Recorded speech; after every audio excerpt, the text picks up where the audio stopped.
बौने लोगों की जादुई दुनिया। हमारी दुनिया में कई रहस्य छिपे हुए हैं जिनके बारे में हम बहुत कम जानते हैं।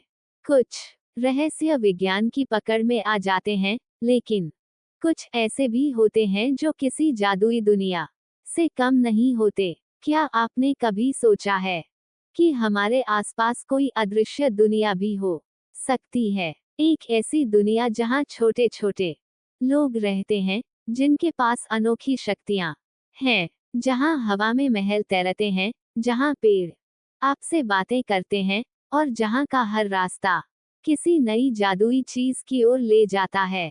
आज मैं आपको एक ऐसी ही अद्भुत दुनिया की कहानी सुनाने जा रहा हूँ। ये कहानी एक निडर लड़के अर्जुन की है, जिसे अनजाने में उस जादुई दुनिया में प्रवेश करने का अवसर मिला। लेकिन यह यात्रा सिर्फ रोमांच और रहस्य से भरी नहीं थी, बल्कि इसमें कई कठिनाइयां भी थीं। क्या अर्जुन इस दुनिया के रहस्यों को जान पाया? क्या उसने वहां के लोगों की मदद की? और सबसे महत्वपूर्ण सवाल, क्या वह वापस अपने घर लौट पाया? चलिए इस रहस्यमयी यात्रा की शुरुआत करते हैं। अर्जुन 14 साल का एक होशियार और बहादुर लड़का था। वह अपने माता पिता के साथ एक छोटे से गांव में रहता था, जहां चारों ओर हरियाली फैली हुई थी। गांव के पास ही एक घना जंगल था, जिसे रहस्यमयी जंगल कहा जाता था। गांव के बड़े बुजुर्गों का मानना था कि इस जंगल में कोई अदृश्य शक्ति बसी हुई है। कई कहानियां इस जंगल के बारे में प्रचलित थीं। कुछ कहते थे कि वहां परियां रहती हैं, तो कुछ का मानना था कि वहां कोई जादूगर छिपा है। लेकिन एक बात निश्चित थी कि जो भी इस जंगल में गया, वह कभी लौटकर नहीं आया। अर्जुन हमेशा सोचता था, आखिर इस जंगल में ऐसा क्या है जिसे सब लोग डरते हैं? उसकी जिज्ञासा दिन ब दिन बढ़ती जा रही थी। एक दिन जब गांव में सभी लोग सो रहे थे, अर्जुन ने अपनी जेब में एक टॉर्च, कुछ बिस्किट और एक छोटी रस्सी रखी और चुपके से जंगल की ओर निकल पड़ा। जैसे ही उसने जंगल में कदम रखा, उसे एक अजीब सी हल्की नीली रोशनी दिखाई दी। ये रोशनी कोई साधारण रोशनी नहीं थी, बल्कि ऐसा लग रहा था जैसे वह उसे अपनी ओर खींच रही हो। अर्जुन धीरे धीरे उसकी ओर बढ़ने लगा। जैसे ही उसने एक पुराने पेड़ की जड़ों को छुआ, अचानक जमीन उसके पैरों के नीचे से हट गई और वह नीचे गिरने लगा। अर्जुन को लगा कि वह किसी सुरंग से गुजर रहा है। चारों ओर चमकीली रोशनी थी और हवा में मीठी मीठी आवाजें गूंज रही थीं। कुछ ही पलों में उसने खुद को एक अनोखी जगह पर पाया। ये जगह किसी सपनों की दुनिया जैसी लग रही थी। चारों ओर ऊंचे ऊंचे पेड़ थे, लेकिन उनकी पत्तियां सुनहरी चमक रही थीं। हवा में रंग बिरंगे जुगनू तैर रहे थे, और जमीन पर नर्म चमकते हुए फूल थे। अर्जुन ने देखा कि वहां छोटे छोटे लोग घूम रहे थे।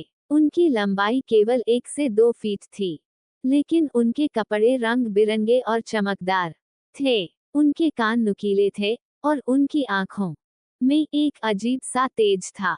तभी एक बूढ़े बौने ने आगे बढ़कर पूछा, तुम कौन हो और हमारी दुनिया में कैसे आए? मैं अर्जुन हूँ। मैं गलती से यहाँ आ गया हूँ, अर्जुन ने जवाब दिया। बूढ़े बौने ने मुस्कुराते हुए कहा, तुम शायद नहीं जानते कि ये जगह सिर्फ उन्हीं लोगों को दिखती है जिनका दिल साफ होता है। तुम्हें हमारी दुनिया में कुछ सीखने के लिए भेजा गया है। अर्जुन को ये सुनकर आश्चर्य हुआ। क्या ये कोई सपना था या सचमुच की कोई जादुई दुनिया? बौनों की दुनिया बेहद अनोखी थी। वहां के पेड़ खुद ब खुद बातें करते थे, पानी हवा में तैरता था, और वहां के घर विशाल कद्दू और फूलों के अंदर बने थे। अर्जुन को वहां के सबसे बुद्धिमान बौने महागुरु त्रिलोचन से मिलने के लिए ले जाया गया। वे बहुत पुराने और शक्तिशाली थे। उन्होंने अर्जुन को बताया कि इस दुनिया में हर चीज प्रकृति के नियमों से बंधी है, लेकिन अब इस पर संकट आने वाला है। हमारी दुनिया का जादू धीरे धीरे खत्म हो रहा है।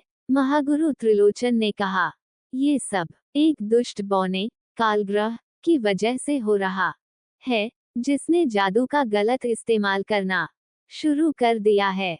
अर्जुन ने पूछा, तो मैं आपकी क्या मदद कर सकता हूँ? महागुरु ने जवाब दिया, तुम्हारे पास साहस और सच्चाई की शक्ति है।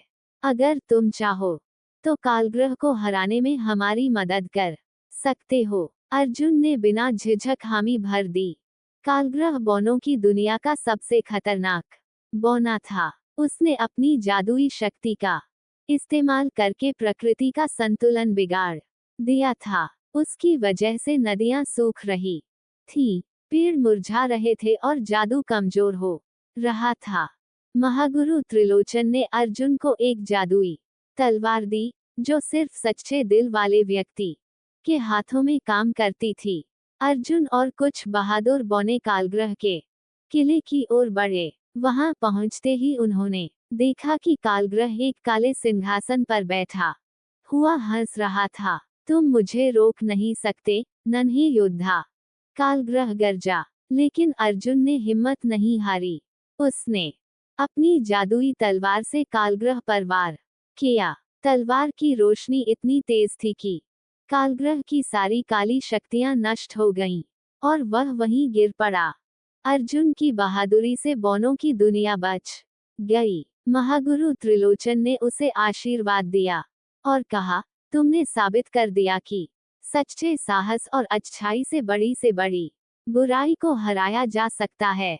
एक रोशनी चमकी और अर्जुन फिर से उसी जंगल में था जहां से उसने अपनी यात्रा शुरू की थी। अब वह पहले से भी ज्यादा समझदार और बहादुर बन चुका था। सच्चे साहस से हर बुराई को हराया जा सकता है। अच्छाई हमेशा जीतती है।